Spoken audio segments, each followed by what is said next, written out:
Okay, session 9, section 4. So let's define financial systems.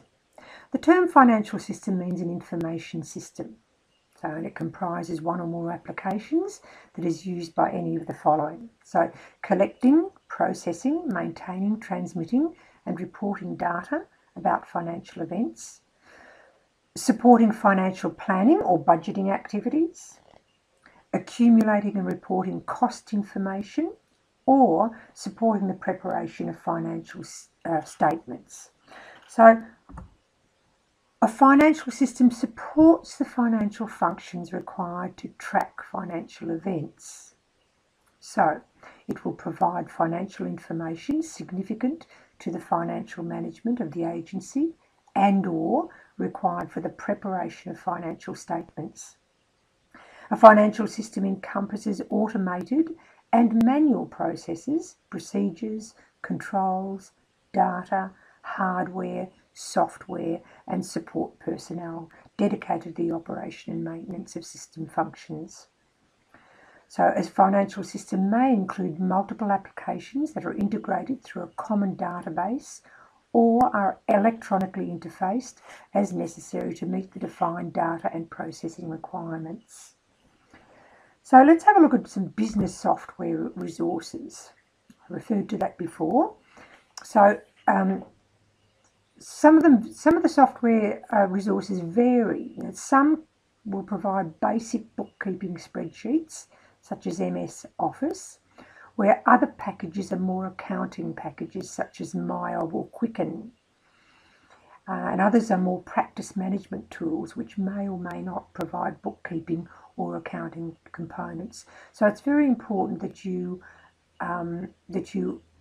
understand and recognise the difference when you're scouting around to find out which type of system that you want to employ in your practice. And very important that we have a disclaimer here. None of the business software products are recommended over another, as every individual's needs are different, and a listing here does not endorse that product. The omission of any product is not a reflection on its usefulness or value, nor is the prominence or placement of that product.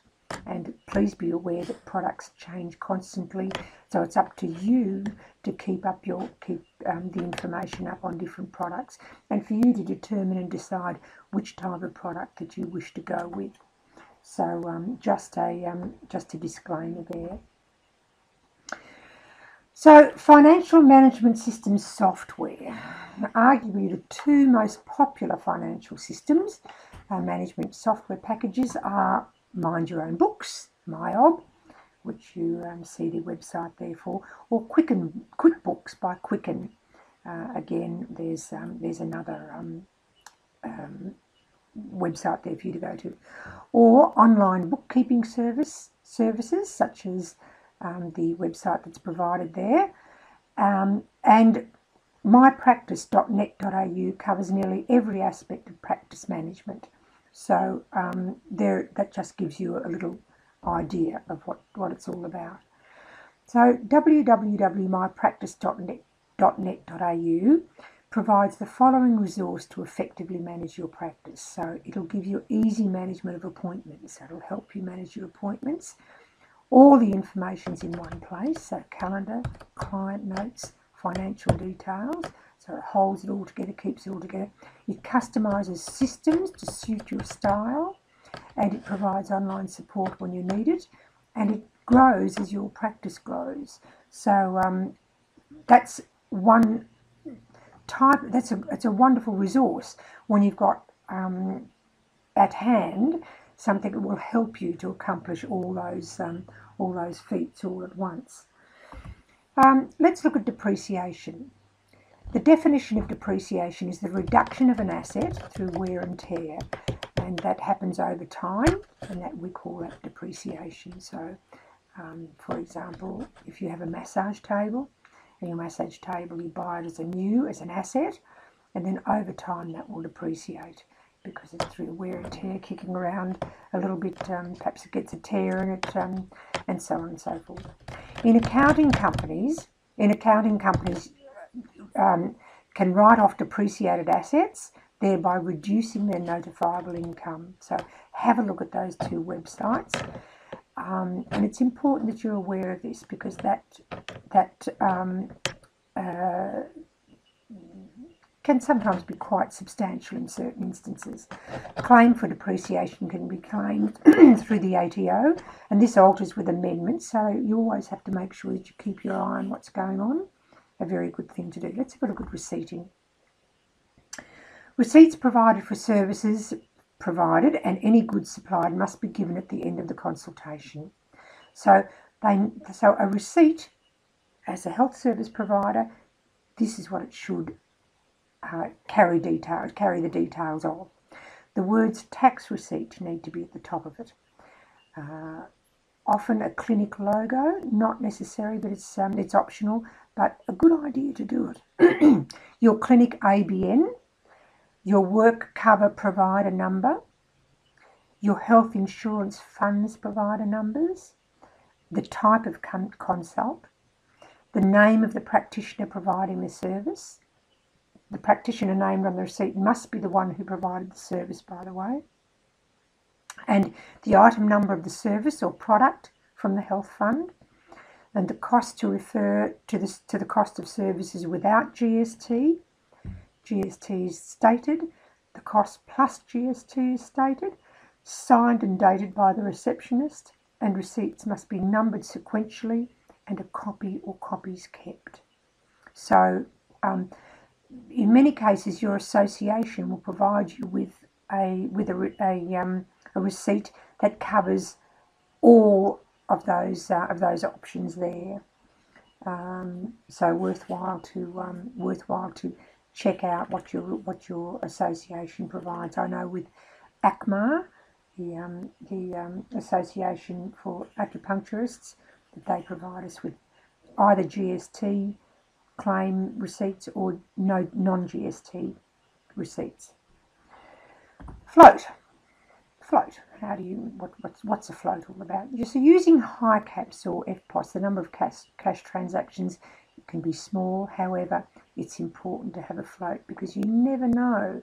Somebody might leave their card behind. The item might be so small, people want cash. So you have to have enough cash of varying denominations to provide enough change for a day's trading, and that's your float. The amount will be influenced by the number of clients seen in the day, and the price is charged for consultation and any therapeutic goods prescribed. So you've got to be able to give change.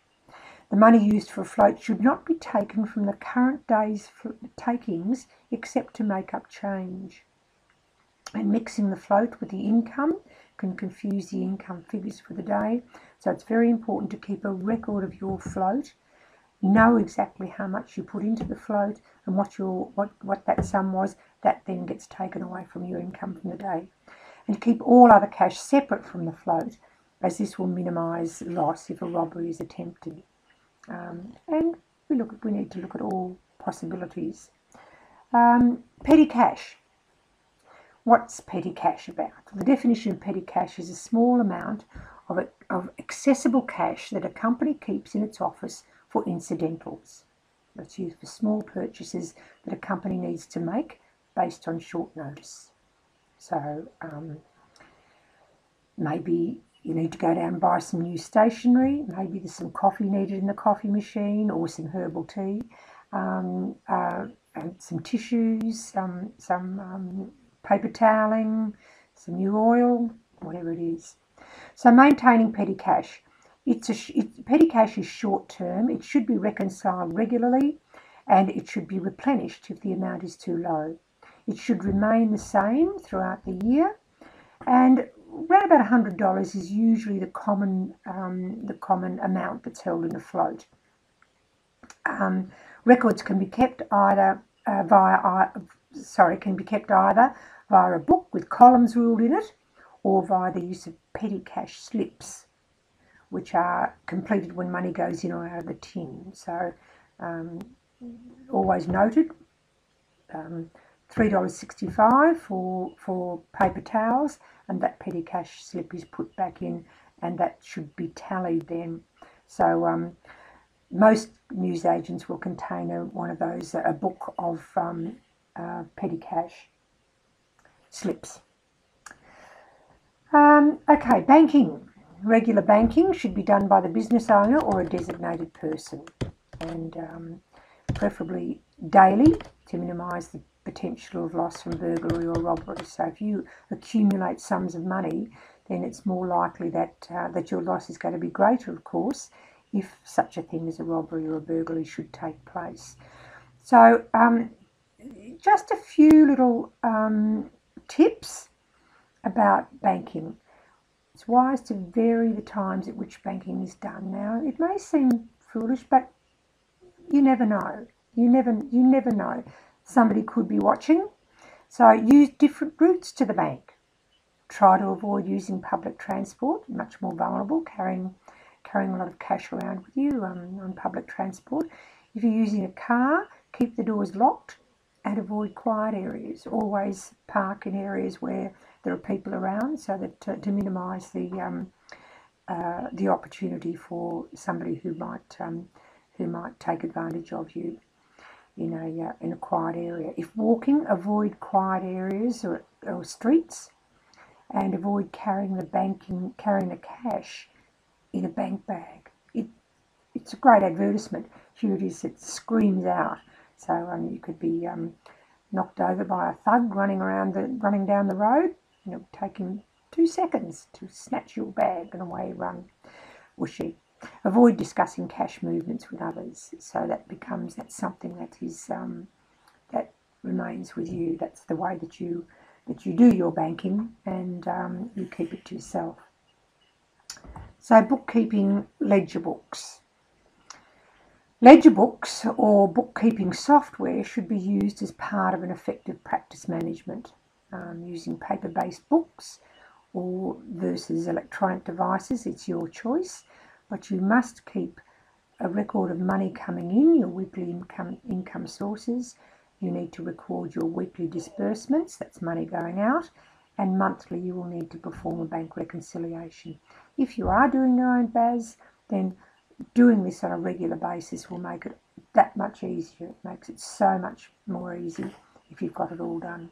So let's have a look at bank reconciliation, because as I said to you, do it regularly, and you won't have a big problem that builds up by the end of the when you need to put your BAS in. So have a look at the website there, and let's have a look. Let's go through steps. So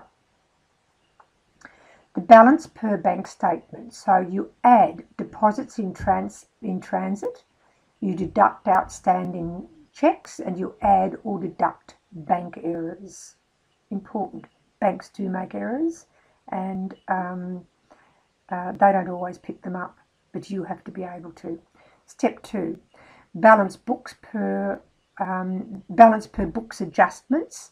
So deduct bank service charges, deduct NSF checks and fees, deduct printing charges, add interest earned, add notes receivable collected by the bank, and add or deduct errors in a company's cash account.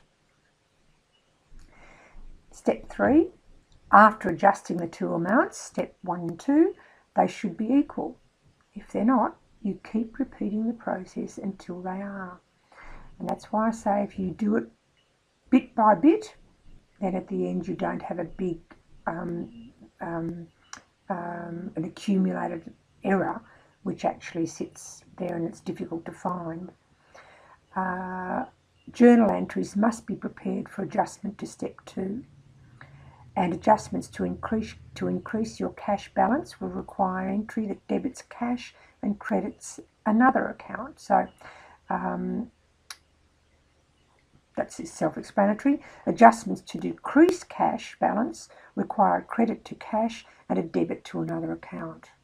So have a look at that website up there. It helps you to keep to get a good handle on how you do a bank reconciliation, and it's important to do it regularly, and then you can hand it over to your accountant if you need to. stock control and records. If you're keeping stock, then that's a lot of cash that's actually held up sitting in your cupboard. So smaller is better in terms of keeping stock in your dispensary, and your best. It's recommended that you pay that extra postage, if it's postage or delivery, and have your stock coming in small amounts rather than storing a huge amount and then getting caught out for all sorts of reasons, and we'll have a look in a moment. Ensure delivery is overnight. Do not dispense damaged or out-of-date stock, and this is one of the reasons. Out-of-date stock, if you have a whole bunch of stock in your cupboard and you don't sell a particular item for some reason, and it's amazing how we get runs on amounts of stock, on different types of stock I should say, and some stock sits there, it can go out of date. That's money that you have lost, totally lost. If you've got out of date stock, you cannot pass it off. And if you remember from in our business ethics, you're not allowed by law to even give away out of date stock. So it has to go into the bin. Maintain good stock records, the quality of your stock and how effective they are as a therapeutic intervention, the purchase price, the date ordered and received, when it was entered in records, the quantities sold and used, and the balance of stock each month. So very important to keep all those records, because stock, as I said to you before, it's often involves a large amount of money, and you need to be able to manage it, because it can be a good source of profit in your business, provided you manage it well and don't lose. Sometimes you can lose as much as profit as you might have made if you let stock go out of date. Okay, so let's have a look at some of the revision questions for session 9. Okay, how many years must commercial transaction paperwork be kept for taxation purposes? Go back to section 1 and you'll find that out. How many years must company records be kept under corporate law? What is the monetary threshold at which GST registration becomes compulsory? I think that's in section 3. If you sell your home, part of which has been your home-based practice, will capital gains tax apply to the sale? What are the 2 relationships that a client has with a healthcare clinic? Okay, do you remember? You've got one foot in one camp, another foot in another camp. Reflect on your understanding of depreciation. What is the fundamental differences between a float and petty cash? A bank reconciliation is a comparison between a bank statement and what business document? Define the following acronyms: FPOS, HICAPS, TFN, ABN, GST, BAS, ATO, ACN and ACR. If you're able to answer all those questions, you've got a good handle on it. So all the best with your bookkeeping and your taxation. Thank you.